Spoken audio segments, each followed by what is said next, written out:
So let's talk about at the end here your book, Civil Self-Respect, and what you call civic personality as opposed to a personal personality. All right, let me just put it this way. I want to use this metaphor. The mighty Mississippi starts with a few rivulets in Minnesota and Montana. The rivulets then become brooks. Brooks then merge to become streams. The streams then merge into mighty tributaries, which then, like the Missouri River, feed into the giant Mississippi River. The giant Mississippi River would not be a river without the rivulets, brooks, and the streams. So that's the metaphor. Now, reason I wrote this book, it's critical to all we've been discussing. The ball game now is back in the hands of the people. They're turning out at various town meetings. 1% of them are marching and very active. We need more than 1%.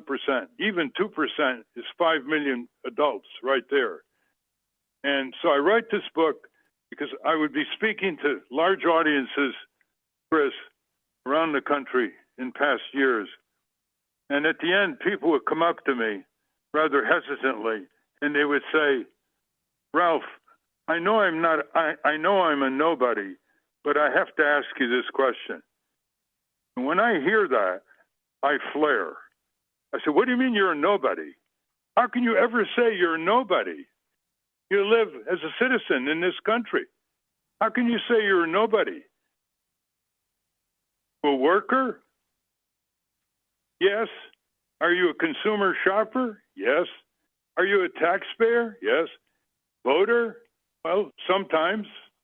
Are you a parent? Yes. Are you a veteran? Sometimes. Well, how can you say you're a nobody? You know things about those roles. You've experienced them. You've been frustrated. If you allow yourself to be a nobody, you're going to be treated like a nobody.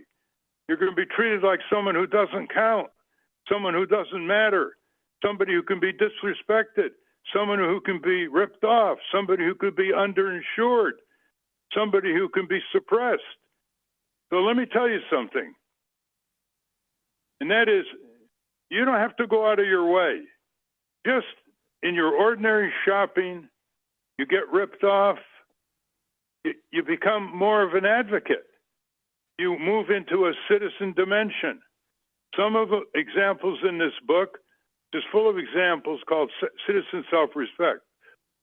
A woman was kept on a tarmac in Michigan for hours with her fellow passengers. The plane heated up. It was awful. And so when she got out, she looked into it, and she saw there's no remedy for the passengers. So she started a group called Flyers Rights. Kate Haney was her name.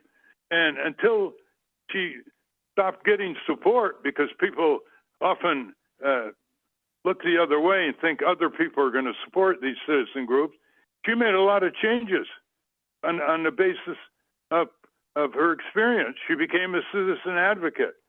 And there are people who've done this recently that have been in the news, in the food safety area. They've mobilized because of their bad experiences with junk food, contaminated food. So this is full of examples. And so your daily role as a consumer, a worker, a taxpayer, a voter, whatever, you can go out of your personal role and develop an additional civic energy, civic protest, civic advocacy. And some of you are going to be so excited, you're going to join existing citizen groups that want more members and more supporters around the country, focusing on Congress, for example. You'll get the Capitol Citizen .com, the new Capitol Hill Citizen newspaper that we're putting out. You'll connect with some local groups on housing and really basic community necessities that are recognized by left-right families who don't fall prey to the divide and rule tactics of the ruling classes, because they want the same things for their children and for themselves. Public services, adequate benefits that they've already paid into, as well as clean air, clean water, and other protections locally in the community and the neighborhood. This is why I call this my most important book. This is a short book, very readable, full of examples, but it's very personal. The chapters are chapter names that have never been written about before in a preface. I, the citizen. I, the worker. I, the consumer shopper. I, the taxpayer. I, the voter. I, the parent. I, the veteran. I, the philanthropist. People say, philanthropy? I'm not a philanthropist. Are you kidding? Lower and middle income people give a higher portion of their money to charity than rich people. They're all philanthropists. They can all decide where to put their money, how to aggregate their money, how to talk to enlightened rich people to fund activities which we outline in this book at the local level. So you can get an autographed copy of this book.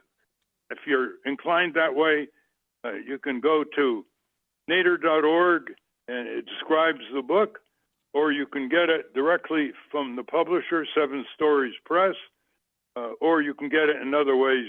You buy books online or from your independent bookstores. It's called Citizen Self-Respect. Has a nice commentary, very brilliant commentary by Patti Smith on the front page, as well as other encomiums that I appreciate, including yours, Chris Hedges. Thank you very much. Winner of the Pulitzer Prize for War and author of the book, War is a Force That Gives Meaning. I always thought, Gives us Chris, meaning. that's one of your greatest books because it really cuts deep into the self-respect or lack of by citizens around the country who have allowed themselves to lose their government, have it be taken over by corporations into a military corporatist plutocracy.